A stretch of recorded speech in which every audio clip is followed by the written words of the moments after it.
I have so much respect for those old ladies at the auto grill. Oh God. This is kind of the first cup of coffee of the day, so it takes a little while for me to get the handle on it, and we don't have our main man here to help, so we're figuring it out. That looks like crap. That looks terrible. Thanks, John. Okay, you start your day. Yes. Oh, it's honestly not that good. That's what I mean. It's terrible. It's like not hot at all. Yes. I'll come back when you have your shit sorted out. Well, can you talk about the flight attendant that's on Luca and Troy's bike? Oh, no comment on that. Next question? How's your coffee making skills? Bad right now. We need help. Yeah, season started pretty good. Can only do one place better, so that's a pretty good start. And yeah, last week we just had a bit of a downtime. Went to Canyon, went to Leogang just for some fun riding, and now we're here in Poland. So about ready to walk the track and see what we got. But I've heard good things and just cruising. It's good to come to a new venue and a new track, and I think everyone seems pretty excited for it. Can you tell us about a little bit about your bike setup from last week? Yeah, I mean, not much changed. We played around with it a fair bit.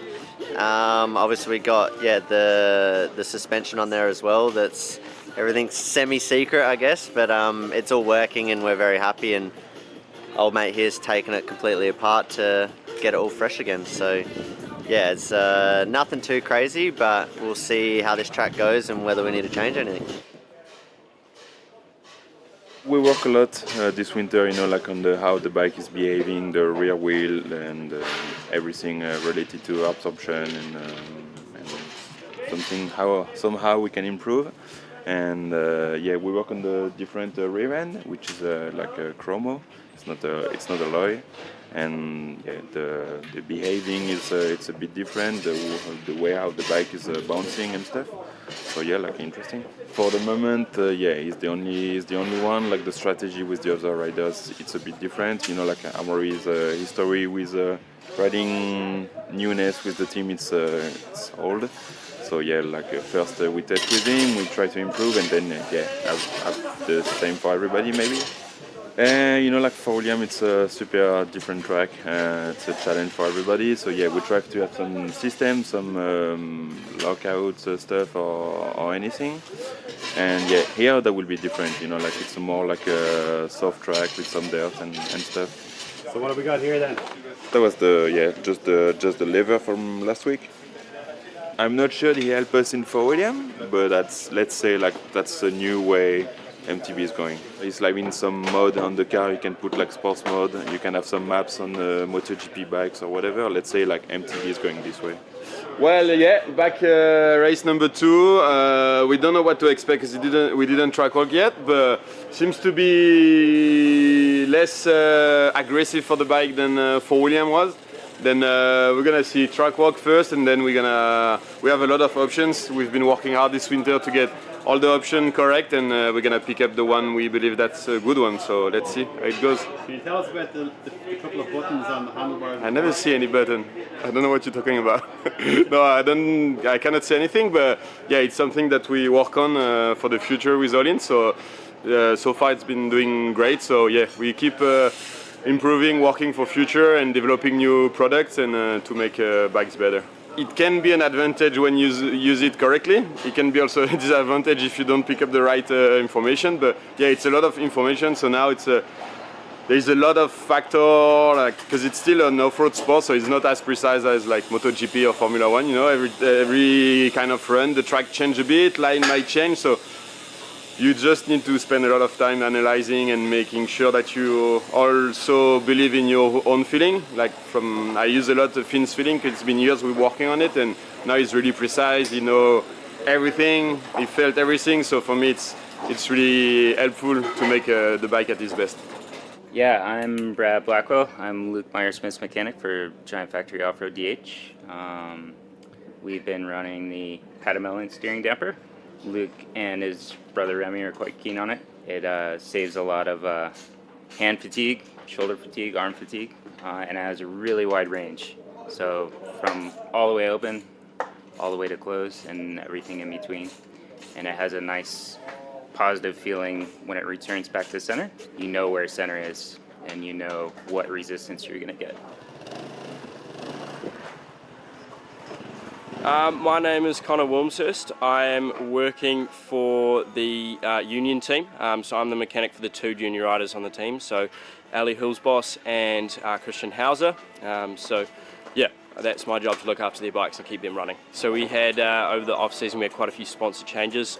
So for the riders, a lot of them are coming off of a different bike and a lot of different parts, so it's been quite a big learning curve for both us, the mechanics, and the riders to make those changes and to get the bikes feeling really good. But we're come to a really good spot now, and we're pretty happy with where we're sitting at. Fort William was not too bad to us. Chris Hauser did have a bit of a crash in practice that kept me on my toes a little bit, but we got him back up and running. But no, so as far as the bikes go, they're all good and ready to go now.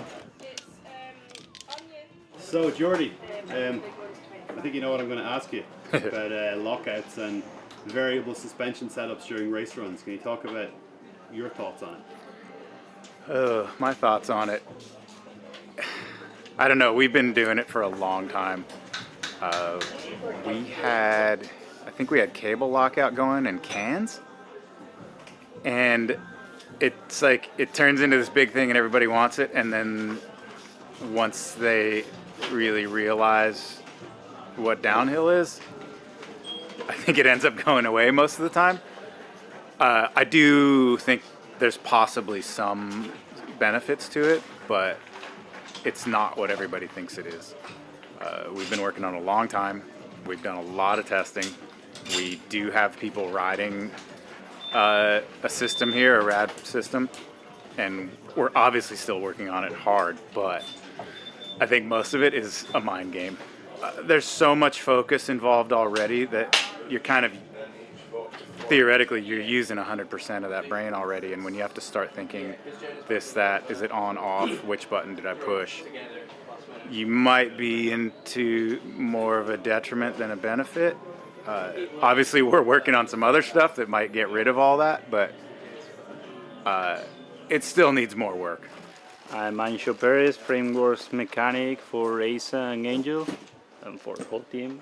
We are working all together. We don't know too much about the track, so we have to do the track work first and realize how it's going to be. Seems slightly steeper than Fort William, so probably we ramp up the fork maybe a little bit, or we raise the extensions a little to compensate that height.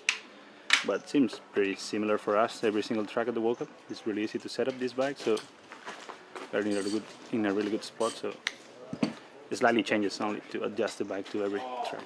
For us, it wasn't a surprise that Isa did that. Like, we know him for the last 2 years, and we know how good he is and how capable he is to do this. So he was a really good result, but we think he can do it better probably.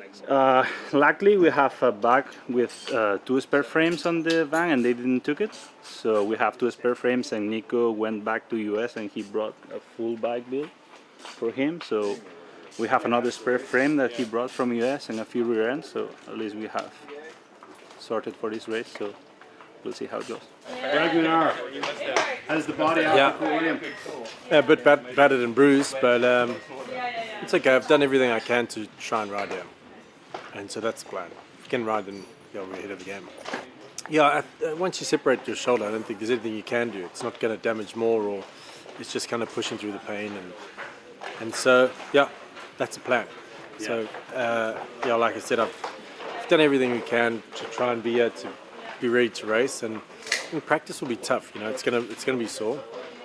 I think if I can make it through practice and get into like the racing, I think by then you'll probably black it out and keep going. It's cool. It's a different track. It's fresh. They've got a lot of man-made stuff. It's going to break up quite a bit. But I think they've done a really good job. It's a cool venue. It's a new, fresh track. It's going to be good. So yeah, in our post-race debrief last week on Thursday, we looked at the data that we collected over the week, some video, and obviously Greg's feedback as well. And we thought maybe we could get away with a slightly stiffer rear end. So swung into action. Parts went to the laminator on Friday. They were done over the weekend. And then they went to Norco on Monday, tested on the static jig, on Tuesday, and then on Tuesday afternoon somebody flew over with them in their hand luggage. And here they are on Thursday, ready to go. So what we've done is we've just wrapped a bit of carbon over the back end, a few laps of carbon, just basically to test if a stiffer back end is a direction we want to go. This sort of combination of video, the data that we collect, and Greg's feedback led us to think that this could be something an area we want to try.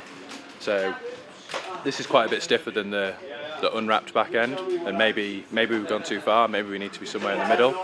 We'll sort of bracket test that after this weekend, really.